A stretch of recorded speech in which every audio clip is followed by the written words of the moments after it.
Hi, I'm Dr. Elliot Adam from ElliotOracle.com. I'm also the author of the best-selling Fearless Tarot and Tarot in Love, Consulting the Cards and Matters of the Heart.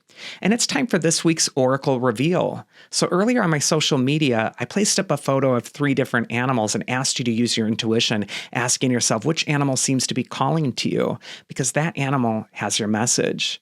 And the 3 animals were the honeybee, the dragonfly, and the frog. So if you're just joining me now, ask yourself which animal seems to be calling to you, because that animal has your message. And if your message really resonates, you can also book a more in-depth tarot session with me at ElliotOracle.com. So let's go into the honeybee first. The honeybee gets busy, and it is the animal, the bug, that goes about and gathers the nectar to create the sweetest results. So if honeybee's coming up for you and something you're attracted to at this time, this could be a time to get a job done. It also assures you that sweet results await you if you put your focus into the work in front of you. This might be also a time where you're getting clear on your intentions with your work, what kind of energy you're bringing to the tasks in front of you. First card for the honeybee is where is it best for you to place your focus this next week? And we get the King of Cups from the beautiful Pagan Otherworlds Tarot. The King of Cups is a card of maturity of emotion, and he's a card of being anchored and stable amidst life's storms. The King of Cups could be coming up for you to say that you're needing to not just go into your tasks, not just go into your work, but you're needing to check within. Where are your emotions at this time? What are you feeling at this time? It's totally going to affect your productivity and your ability to complete the projects in front of you. The King of Cups is saying to get anchored or to really feel solidified on something that supports you emotionally at this time. And I also just feel like emotional self-care is so important this next week if you pick the honeybee.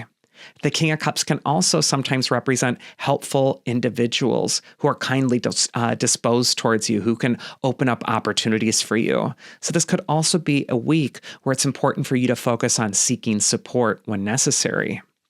The next card is going to be advice from your inner wisdom this next week, and we get the 7 of Swords, which for me is a card of strategy. It's a card of coming up with a plan. And I kind of feel with that Cups energy counterbalanced against the Swords energy, you're needing both the water element but also the air element this next week. You're needing to have the water element clear in how you're feeling, what your emotions are channeled toward in order to be successful. But you're also needing a very logical plan with that element of air with the 7 of Swords. This is going to be a week where you really want to focus on being strategic about your opportunities, but also being strategic about what you're putting your intentions and your focus on. That which you focus on is going to get stronger. So ensure that whatever you're focusing on is positive, is empowering, is really bringing you more success. It's really important that you're flipping the script if emotionally you felt a little bit bogged down. This could also be a time to really be logical about your plans for the next coming weeks and even months, and to come up with a strategy that's really conducive to you succeeding. And the mythic archetype that's going to help you this next week is Phoebe. She's a little-known Titan goddess from Greek mythology. She was one of the first oracles of Delphi, and she ends up giving her throne, her prophetic seat, to Phoebus Apollo, who also takes her name. And her card says, "I trust my intuition and the signs showing direction in my life." And if Phoebe's coming up this next week, this could be a time where you're needing to look for signs or signals or omens to help you with what you're strategizing, but also to help you with what you need emotionally at this time. Perhaps it's time to journal or consult your own oracle or even do a reading for yourself. But it's so important that you're stopping to reflect. The heart and the head need to be brought into balance this next week. And if you do that, I think success is going to be assured for the honeybee. Next, we're going to go into the dragonfly animal spirit. And dragonfly is the insect of illusion. It can sometimes call your attention to illusions that you might be caught in yourself. And sometimes it is a card or an animal spirit that gives you a bit of a reality check. If you've been kind of like in your own head ruminating about things and saying things like, it just feels like this is happening right now, and it just feels like that is happening with no actual evidence for that happening, Dragonfly will call you out. So this is a time to not be messy in your perspectives of life or what's going on around you, but to get the data. And that takes courage and also a little bit of effort. It might require you to do a little research, or it might require you to look at something that's a little uncomfortable that maybe you have a blind spot about. But that is absolutely what's going to clear out the fog for you this next week. And it's going to give you a lot of hope for strategies that you can implement that are going to lead towards your eventual success. First card for the Dragonfly is where is it best for you to place your focus this next week? And we got the Five of Swords. And anytime we see the Five of Swords, for me, the Five of Swords can represent feeling overwhelmed, overburdened. Sometimes it's an analysis paralysis card. It's like, I got to do this and I got to do that and I got to do that. And I don't even know where to start. And so there's this helplessness that kind of sets in, and you're feeling so overwhelmed by all of it that nothing gets done. And anytime I see the Five of Swords, I advise people to do things in doable bits, just a little bit at a time. It might also be a week where it's so important that you're prioritizing. You're really asking yourself, what is the most pressing thing? What's the most important thing? Let's put our focus on that. And this secondary stuff that really doesn't matter, maybe that can fall by the wayside for the moment. I just feel like this is going to be a week where you want to get organized in your thinking and not allow yourself to kind of flail with feeling overwhelmed. The advice from your inner wisdom this next week, if you pick the Dragonfly, is actually the Lover's card. And, a lot of tarot readers, they look at the Lover's card and they think, oh, it just means love. It means relationships. And it absolutely can mean love and relationships. But this is a major arcana card. And it isn't just limited to a relationship with another person. A lot of times for me, the Lover's card is a card of making a choice, making a decision. And especially when we couple that with that Five of Swords message, this could be a week for you, if you pick the Dragonfly, where you really need to make an important decision that's going to restore harmony. Because the Lovers is all about balancing polarities, balancing the opposite parts of yourself, harmonizing those parts in yourself that are at war with one another. And yes, the Lover's card can indicate that there might be help or support that's coming from other people, and that you're going to want to be open to that. Sometimes this card even just asks you to communicate and to ask for help.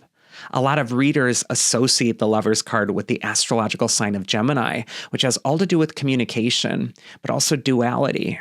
And so this could be an important time where you're seeking out communication to find the way forward, especially when we couple that with the Five of Swords message of feeling overwhelmed by what's before you. I just feel like there is love and support around you, but I also feel like it's so important that you're getting harmonized in yourself, that you're taking those two opposite parts of you and you're really harmonizing them together. You're really making the decision that's going to bring calm to both sectors of your life. And the mythic archetype that's going to help you this next week is actually the nymphs. And the nymphs in ancient Greece, they're the spirits of nature. There's nymphs in the springs and in the stones and in the forests. They remind us that nature isn't this inanimate dead thing, but it's constantly in communion with us. There's spirits all around you in the winds and the air and the earth. And so it's so important that you're tuning into those energies and that you're not just in this cerebral state of mind. The nymphs say, I appreciate the aliveness of all physical objects within reality. And I feel like the nymphs are telling you that which you're needing, you can ask for.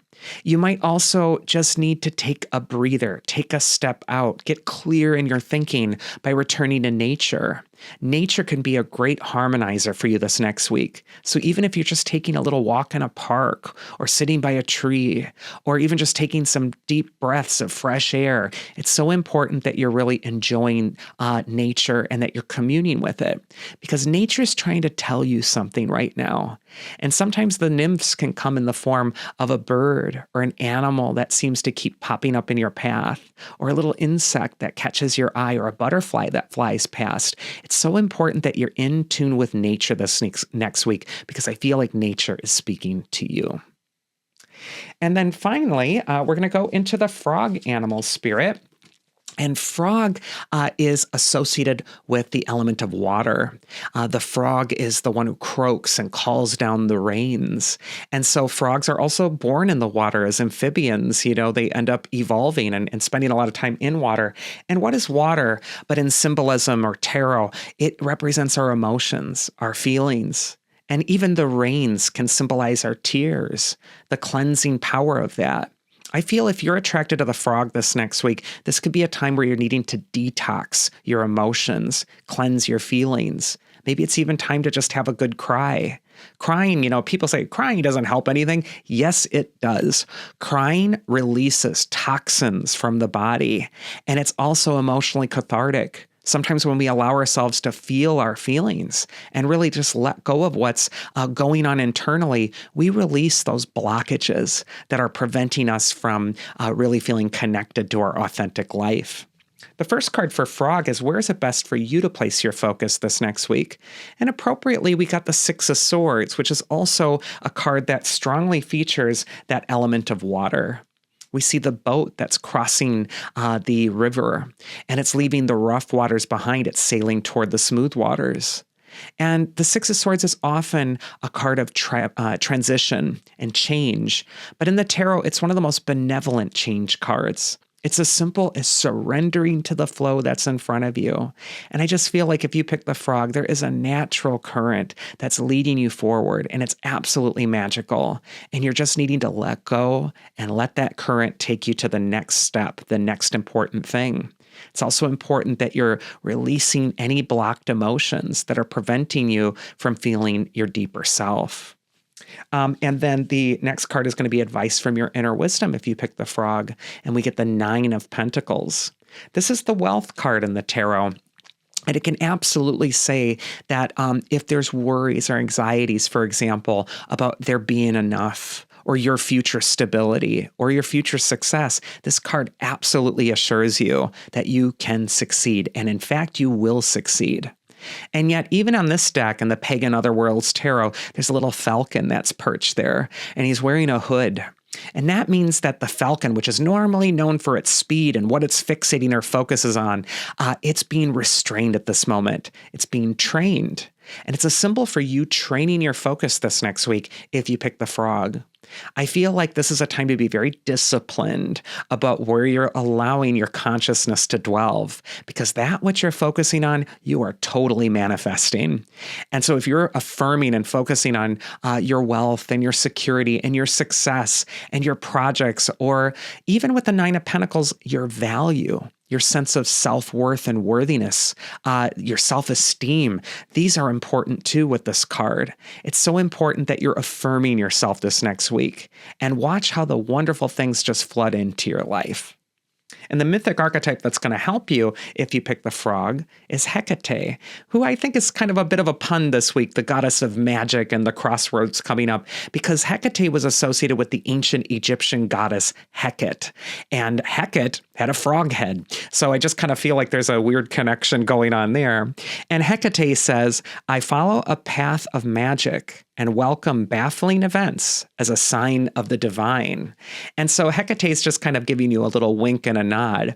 And she's telling you that there's all sorts of synchronicities and connections, and they may baffle you. They may make no sense at all.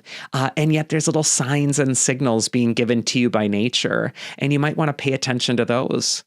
Also, Hecate is a manifestation goddess. She is all about magic. And what is magic but the fixation or the focus of something, or of your intention on something, to see it come to pass? So this is a magical time for you to get focused, to set your intentions towards what you want to see happen, and then to just sit back, surrender to the natural flow of life, and watch how it's all falling into place. I think that the frog is going to be going through life beautifully this next week, but I also feel like there's an emotional blockage or a cleansing process that also needs to happen. So tend to your inner needs. And that was this week's Oracle. I do hope you enjoyed it. If you did, please support my channel with 3 quick clicks. Just like, subscribe, and also pop a comment in the comment box. It really does help YouTube know that you find this content valuable. And also, if my readings resonate with you, why not consider booking a one-on-one tarot session with me? You can do that at elliotoracle.com, and I can't wait to find out what my cards have in store for you. I hope you have a wonderful week, whatever it is that you're doing, and I will see you again here next week, so do take care.